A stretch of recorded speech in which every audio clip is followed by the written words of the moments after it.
Hello everyone, हमारी test series तैयारी की समीक्षा चल रही है। उसका वीडियो एक्सप्लेनेशन हम करवा रहे हैं और इससे पहले 3 वीडियो अपलोड हो चुके हैं। तो आइए इसको शुरू करते हैं। पहला प्रश्न है, कौन सा सुमेलित है? कौन सा सुमेलित है ये बताना है। तो इसमें 3 है वो सुमेलित नहीं होंगे, एक है वो सुमेलित होगा। तो पहला which one is correctly matched, तो इसमें कौन सा सही है वो बताना है। तो रवि कीर्ति, नरसिंह वर्मन, दंडेन, यशो वर्मन, वाणवट, कनिष्क, राजशेखर, महिपाल। ठीक है, तो इसमें जो डी ऑप्शन है राजशेखर महिपाल, वो क्या है? सही है, राजशेखर महिपाल से संबंधित है। जबकि रवि कीर्ति हैं वो पुलकेशियन द्वितीय से संबंधित हैं और दंडेन है ये पुलकेशियन द्वितीय से संबंधित हैं और दंडेन है जो बाणभट्ट हैं वो हर्षवर्धन से संबंधित हैं और दंडेन है वो नरसिंह वर्मन से संबंधित हैं। तो इसमें सही कौन सा है? सही है राजशेखर महिपाल। तो इसमें डी ऑप्शन अपना सही हो जाएगा। ठीक है, नेक्स्ट प्रश्न है, खजुराहो को किस वर्ष यूनेस्को की विश्व विरासत स्थल की सूची में सूचीबद्ध किया गया? In which year Khajuraho was listed in the list of world heritage sites by UNESCO? पहला ऑप्शन है 1986, दूसरा है 1989, अगला है 2006 और 2003। तो इसमें जो पहला है खजुराहो साइट है वो 1986 में शामिल किया गया। जो मध्य प्रदेश में है वो 3 साइट्स हैं। पहला है खजुराहो, दूसरा है सांची, अगला है भीमबेटका। ये 3 साइट्स मध्य प्रदेश की यूनेस्को की विश्व विरासत सूची में शामिल हैं। पहला 1986 में इसको शामिल किया गया, इसके बाद 1989 में इसको शामिल किया सांची को, और भीमबेटका को 2003 में इस सूची में सूचीबद्ध किया गया है। ठीक है, नेक्स्ट प्रश्न है, निम्नलिखित युग्म पर विचार करें। एक तरफ रीति रिवाज दिए हैं, दूसरी तरफ राज्य दिए हैं। Consider the following pairs. तो एक तरफ रीति रिवाज यानी कस्टम्स दिए हैं और राज्य मतलब स्टेट्स। तो चपचार कूट त्यौहार है, त्यौहार मतलब होता है फेस्टिवल। चपचार कूट त्यौहार किस स्टेट से संबंधित है? खोंगजोम पर्व है वो किस स्टेट से संबंधित है? थांगता नृत्य यानी कि डांस किससे संबंधित है? वो दिया है। तो इसमें से ऊपर दिए गए युग्मों में से कौन से सही हैं ये बताना है, कौन से सही है। तो चपचार कूट त्यौहार है वो मिजोरम में होता है, सही है। खोंगजोम पर्व है वो मणिपुर से संबंधित है, ये भी सही है। थांगता नृत्य है वो सिक्किम से संबंधित नहीं है, ये किससे संबंधित है? मणिपुर से संबंधित है थांगता नृत्य। तो इसमें ऑप्शन कौन सा सही हो जाएगा? पहला दूसरा सही है, तो बी ऑप्शन आपका सही है। ठीक है, इसके बाद नेक्स्ट प्रश्न है, निम्नलिखित में से कौन सा कथन सही नहीं है? कौन सा कथन है जो सही नहीं है वो बताना है। तो इसमें है पहला ऑप्शन है, श्रवणबेलगोला में गोमतेश्वर की मूर्ति जैनियों के अंतिम तीर्थंकर को दर्शाती है। भारत का सबसे बड़ा बौद्ध मठ अरुणाचल प्रदेश में है। खजुराहो के मंदिरों का निर्माण चंदेल राजाओं ने करवाया। अगला है हौसलेश्वर मंदिर शिव को समर्पित है। Which of the following statement is not correct? The statue of Gomateshwar is Shravanabelagola represents the last Tirthankars of Jaina. The largest Buddhist monastery of India is in Arunachal Pradesh. Khajuraho temples were built by the Chandel kings. Hoysleswar temple is dedicated to Shiva. इसमें से कौन सा कथन है जो सही नहीं है? तो इसमें पहला है श्रवणबेलगोला में गोमतेश्वर की मूर्ति जैनियों के अंतिम तीर्थंकर को दर्शाती, ये अंतिम नहीं है, इसमें क्या है? ये ही गलत है। भारत का सबसे बड़ा बौद्ध मठ अरुणाचल प्रदेश में सही है। खजुराहो के मंदिरों का निर्माण चंदेल राजाओं ने करवाया, ये भी ठीक है। हौसलेश्वर मंदिर शिव को समर्पित है, ये भी सही है। तो इसमें आंसर क्या है? पहला आंसर क्या है? सही है। अगला प्रश्न है, निम्नलिखित में से कौन सी सिंधु घाटी सभ्यता की विशेषता नहीं है? कौन सी विशेषता नहीं है ये बताना है। Which of the following is not a characteristic of Indus valley civilization? पहला ऑप्शन है, सड़कें सीधी एवं एक दूसरे को समकोण पर काटती थी। मकान पकी हुई ईंटों से निर्मित थे। अगला है, नगर साफ सुथरे व जल निकासी व्यवस्था सर्वोच्च थी। अगला ऑप्शन है, दरवाजों के मकानों के दरवाजे सड़क की ओर खुलते थे। ऑप्शन इंग्लिश में है roads were straight and cut each other at right angles, houses are made up to burnt brick, town were clean and drainage system was excellent, door of house open toward the road. तो इसमें जो option है वो कौन सा सही नहीं है ये बताना है, कौन सी विशेषता है इंडस्ट्रियली सिविलाइजेशन की, कौन सी नहीं है। वो है मकानों के दरवाजे सड़क की ओर खुलते थे, ये सही नहीं है। क्या सड़क की ओर नहीं खुलते थे, सड़क के पीछे की तरफ ये खुलते थे। तो पहला सड़कें सीधे एक दूसरे समकोण पर काटती थी, ये सही है। दूसरा भी सही है, मकान पक्की ईंटों से निर्मित थे और साफ सुथरे जल निकासी व्यवस्था सर्वोच्च थी, ये भी आपका सही है। अगला प्रश्न है वैदिक काल में कुल्या शब्द का प्रयोग किस अर्थ में होता था। इसमें पहला ऑप्शन है बादल, नहर, चारागाह और खलिहान। What is the meaning of the word kulya in the Vedic period. तो कौन सा है, बादल है, नहर है, चारागाह और खलिहान। तो इसमें आंसर क्या है, नहर। कुल्या शब्द का प्रयोग वैदिक काल में नहर के लिए होता था। ठीक है, अगला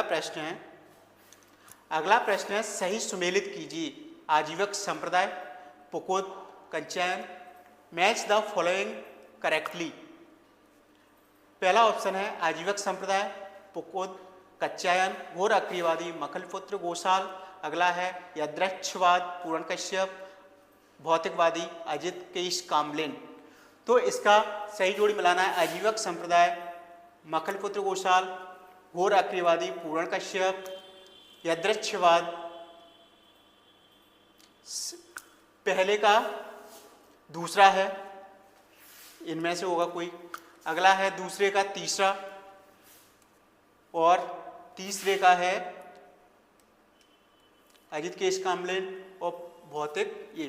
तो इसमें से अगर एक भी आपको पता है आजीवक संप्रदाय, मखलपुत्र, गोशाल, ये पता है तो आप इसको और इसको क्या कर देंगे, डिलीट कर देंगे।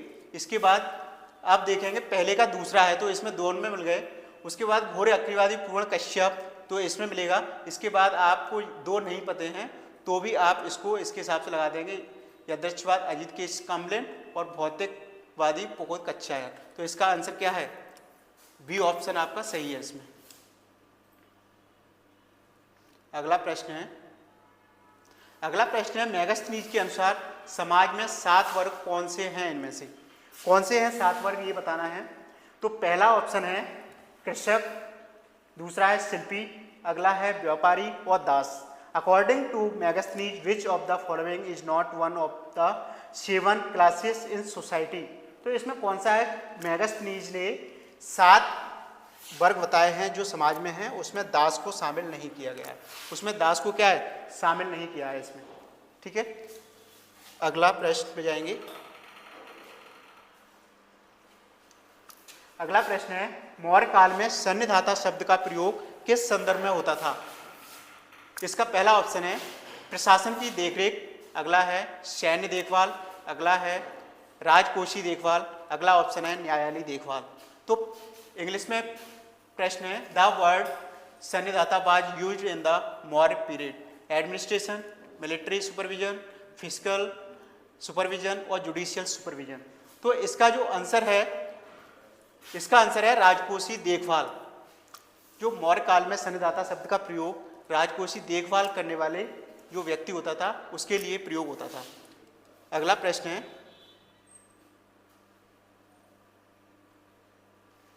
सुल्तान को उसकी प्रजा से और प्रजा को सुल्तान से मुक्ति मिली, ये कथन किसके संदर्भ में कहा गया है। ठीक है, the sultan got freedom from his subjects and the subjects got freedom from the sultan, this statement has been said and related to whom। पहला ऑप्शन है गियासुद्दीन तुगलक, दूसरा है मोहम्मद बिन तुगलक, अगला है फिरोज शाह तुगलक, अगला ऑप्शन है अलाउद्दीन। तो इसमें से कौन सा शासक है जिसके संदर्भ में ये कथन है।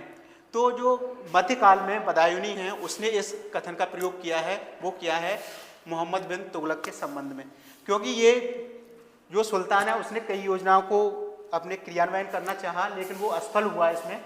तो इस वजह से बदायूं ने इसके संदर्भ में ये बात कही है कि सुल्तान को उसकी प्रजा से और प्रजा को सुल्तान से मुक्ति मिल गई। ठीक है, अगला प्रश्न है, अगला प्रश्न है कौन सा कथन सही असत्य है, कौन सा कथन असत्य है ये बताना है। Which statement is false. पहला ऑप्शन है दीवाने बंदगान सल्तनत काल में दास विभाग था। दीवाने इस्तेहाक सल्तनत काल में पेंशन विभाग था। अगला ऑप्शन है दारुल सफा सल्तनत काल में निःशुल्क चिकित्सालय था। अगला ऑप्शन है दीवाने खैरात सल्तनत काल में बेकार व्यक्तियों को कार्य दिलाने का विभाग था। ठीक है, तो इसमें जो ऑप्शन है पहला ये सही है।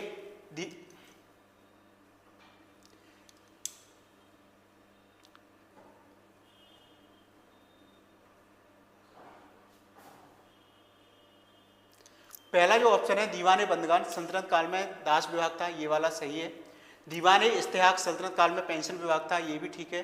दारुल सफा सल्तनत काल में निःशुल्क चिकित्सालय था, ये भी ठीक है। लेकिन दीवाने खैरात है वो सल्तनत काल में बेकार व्यक्तियों को कार्य दिलाने का विभाग नहीं था, ये दान विभाग था जो फिरोज शाह तुगलक के समय में ये जो विभाग है वो एग्जिस्ट करता था। ठीक है, इसके बाद अगला प्रश्न है, अगला प्रश्न है दक्षिण भारत का कौन सा राज्य था जिसने अलाउद्दीन की प्रभुता को प्रभुता स्वीकार नहीं की थी। ऐसा कौन सा राज्य था जिसने स्वीकार नहीं की। Which was the state of southern India that did not accept the supremacy of Alauddin. तो इसमें पहला ऑप्शन है चोल, अगला ऑप्शन है देवगिरी, अगला ऑप्शन है आपका पांडे, इसके बाद है तेलंगाना। तो इसमें कौन सा है जिसने स्वीकार नहीं की, उसका है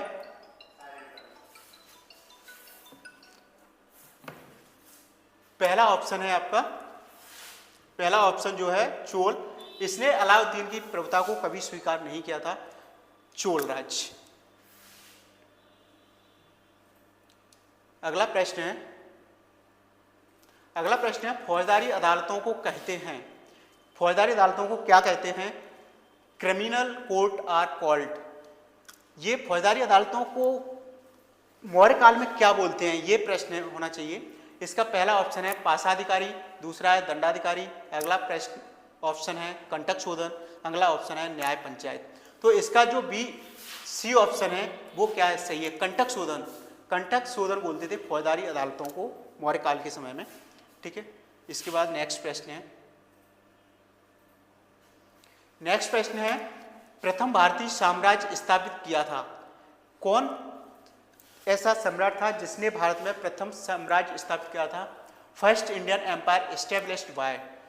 पहला ऑप्शन है कनिष्क द्वारा हुआ था, हर्षवर्धन द्वारा किया गया, चंद्रगुप्त मौर्य द्वारा और समुद्रगुप्त द्वारा किया गया। तो जो सी ऑप्शन है चंद्रगुप्त मौर्य द्वारा, चंद्रगुप्त मौर्य द्वारा सबसे पहले एक संगठित और एक विशाल साम्राज्य की स्थापना हुई थी और इसमें इनका सहयोग किया था इनके महामंत्री थे, जो इनके बाद में महामंत्री बने थे, जो चाणक्य थे जिन्हें कौटिल्य के नाम से भी जानते हैं, उनकी जो है गुप्त मौर्य साम्राज्य की स्थापना में महत्वपूर्ण योगदान था। अगला प्रश्न है, अगला प्रश्न है सुमेलित कीजिए, सुमेलित करना है, मैच द वर्ड्स। पहला है श्रेष्ठी, साहूकार, सार्थवाह, व्यापारी, कुलेक, शिल्पी और कारीगर, कायस्थ, लेखक। तो इसमें मैच करना है। मैच करने के लिए देखो श्रेष्ठी साहूकार को सही लगाया, सार्थवाह व्यापारी, ठीक है, कुलेक शिल्पी, कायस्थ लेखक को बोलते हैं। तो इसमें देखेंगे सही है मैच 1 2 3 4, मतलब पहला ही ऑप्शन इसका क्या है, सही है।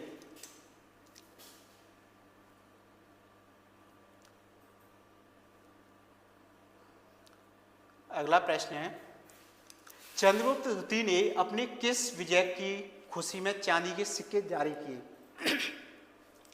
Chandragupta second issued special silver coin to celebrate which of his victories. किसके संदर्भ में जारी किए थे। पहला ऑप्शन है वाल्मीकि प्रदेश को जीतने के बाद, हुणों को परास्त करने के बाद, शकों को पराजित करने के बाद और उपयुक्त में से कोई नहीं। तो इसमें जो है चंद्रगुप्त द्वितीय ने शकों को पराजित करने के बाद चांदी के सिक्के जारी किए थे। ठीक है, अगला और प्रश्न है, अगला प्रश्न है हर्षवर्धन का प्रसिद्ध उपनाम क्या था? हर्षवर्धन का प्रसिद्ध उपनाम क्या था? The famous nickname of Harshvardhan was. पहला ऑप्शन है परम भट्टारक, दूसरा है विक्रमादित्य, अगला ऑप्शन है शिलादित्य, अगला ऑप्शन है अजयवर्धन। तो इसमें ऑप्शन कौन सा सही है? सी। हर्षवर्धन का जो उपनाम है वो है शिलादित्य। ठीक है, अगला प्रश्न है, अगला प्रश्न है वेहिंद का युद्ध किनके बीच लड़ा गया? Battle of Waihind was fought between whom, किसके बीच लड़ा गया? पहला ऑप्शन है महमूद गजनवी और आनंदपाल के बीच, दूसरा है महमूद गजनवी और जयपाल के बीच, अगला ऑप्शन है महमूद मोहम्मद गौरी और पृथ्वीराज चौहान के बीच, अगला है मोहम्मद गौरी और जयचंद। तो इसमें वेहिंद का युद्ध हुआ वो महमूद गजनवी और आनंद पाल के बीच हुआ, जो 1008 से 9 के बीच में हुआ था, जिसमें जो महमूद गजनवी है उसकी जीत हुई थी और आनंद पाल को विजय का सामना वो पराजय का सामना करना पड़ा था। ठीक है, अगला प्रश्न है, अगला प्रश्न है अकबर के शासनकाल में अमलगुजार नामक अधिकारी का कार्य क्या था? During the reign of Akbar the function of the officer called amalguzar was.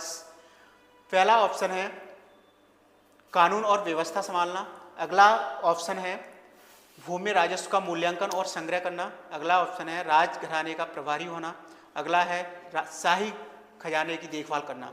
तो इसमें जो अमलगुजार नामक अधिकारी है उसका काम होता था भूमि राजस्व का मूल्यांकन और संग्रह करना, इस पद के जो संभालता था उसका काम होता था। ठीक है, अगला प्रश्न है, अगला प्रश्न है निम्न में से कौन सा युग्म सही सुमेलित है? कौन सा युग्म सही सुमेलित है ये बताना है। Which of the following pairs is not correctly matched?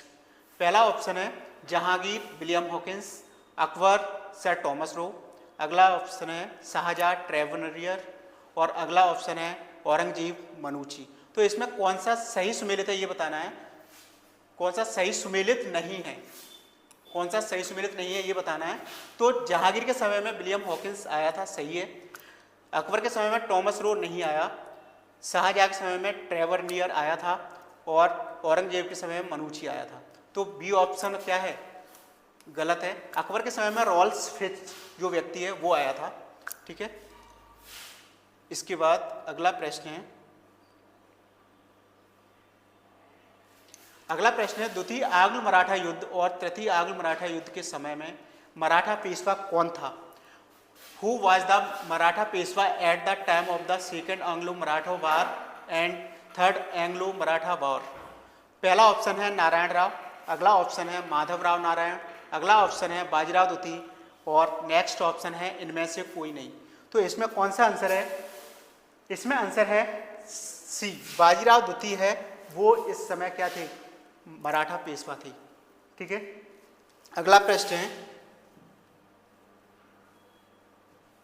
अगला प्रश्न है सही सुमेलित कीजिए। इसमें से कौन सा सही सुमेलित है ये बताना है। दास प्रथा का अंत,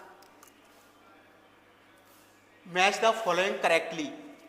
दास प्रथा का अंत 1562, फतेहपुर सीकरी की स्थापना 1571, इबादत खाने की स्थापना 1575, मजहर की घोषणा 1589। तो इसमें से कौन सा सही है ये बताना है।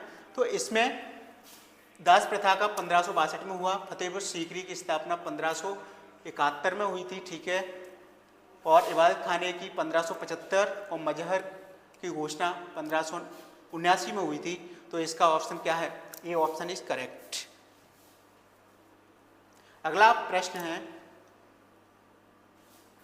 अगला प्रश्न है शेरशाह के बारे में क्या असत्य है? क्या असत्य है ये बताना है। तो पहला, which one of the following is not true about Shershah? तो पहला ऑप्शन है शेरशाह ने उपज का 1/3 भाग कर के रूप में निर्धारित किया। अगला ऑप्शन है शेरशाह के समय में किसानों को जरिमाना और मुंह सिलाना कर देना पड़ता था। अगला है भूमि की पैमाइश हेतु शेरशाह ने 32 अंक वाले सिकंदरी गज एवं संडंडी का प्रयोग किया। शेरशाह ने सासाराम में एक सुंदर मकबरे का निर्माण करवाया। इंग्लिश में ऑप्शन है Shershah gave 1/3 of the produce as tax during Shershah time farmer has a pay जरीवाना और मूसलाना taxes as well. Shershah use 32 point Sikandari gaz and hemp stick for measuring land. Shershah got a beautiful tomb construction in Sasaram. तो इसमें जो option है वो option में पहला सही है, दूसरा भी सही है। जरीवाना मूसलाना कर देना पड़ता था, 1/3 भाग करके रूप में लेता था। भूमि की पैमाइश हेतु 32 अंक की जगह 39 अंक का प्रयोग होता था। कितने? 39 अंक का प्रयोग होता था। सिकंदरी गज और संडंडी का प्रयोग होता था। ठीक है। शेरशाह ने सासाराम में एक सुंदर मकबरे का निर्माण करवाया। ये भी सही है, ये भी सही है, ये भी सही है, लेकिन सी सही नहीं है क्योंकि 32 अंक की जगह किसका प्रयोग होता था? 39 अंक का प्रयोग होता था। ठीक है। अगला प्रश्न है, अगला प्रश्न है निम्नलिखित में से कौन सा एक सही सुमेलित सही कालानुक्रम में है? विच one of the following is in correct chronological order. तो इसमें कौन सा है जो सही क्रॉनिकल ऑर्डर में रखा हुआ है? तो पहला है शंकराचार्य, रामानुज, चैतन्य, रामानुज शंकराचार्य चैतन्य, रामानुज चैतन्य शंकराचार्य और शंकराचार्य चैतन्य रामानुज। तो इसमें ऑप्शन है वो होगा आपका बी। जो रामानुज है वो पहले आते हैं कालक्रम के अनुसार, उसके बाद शंकराचार्य, उसके बाद चैतन्य का नाम आता है। ठीक है। तो इस तरह से इसका आंसर क्या होगा? बी। अगला प्रश्न है, अगला प्रश्न है गलत युग्म को बताइए। इसमें से एक जो गलत युग्म है उसको पहचानना है। Which of the following pair is incorrect. तो इसमें माधवाचार्य ब्रह्म समाज सही है, रामानुजाचार्य श्री संप्रदाय ये भी ठीक है, बल्लवाचार्य रुद्र संप्रदाय ये भी सही है, निम्बकाचार्य शतनामी संप्रदाय ये सही नहीं है क्योंकि निम्बकाचार्य हैं वो जुड़े हैं सनक संप्रदाय से संबंधित हैं। किससे संबंधित हैं? सनक संप्रदाय से संबंधित कौन है? निम्बकाचार्य। तो इस तरह से ये हमारा जो एक्सप्लेनेशन है 100 क्वेश्चंस पूरे हो गए हैं पहले पेपर के। इस तरह से ही कंटिन्यू नेक्स्ट पेपर जो प्री का होगा उसका एक्सप्लेनेशन वीडियो के माध्यम से इस तरह से ही आता रहेगा और आप लगातार देखते रहें और इसका पूरा लाभ उठाएं और आप निश्चित रूप से प्री के लिए बहुत अच्छा करेंगे। Thank you so much.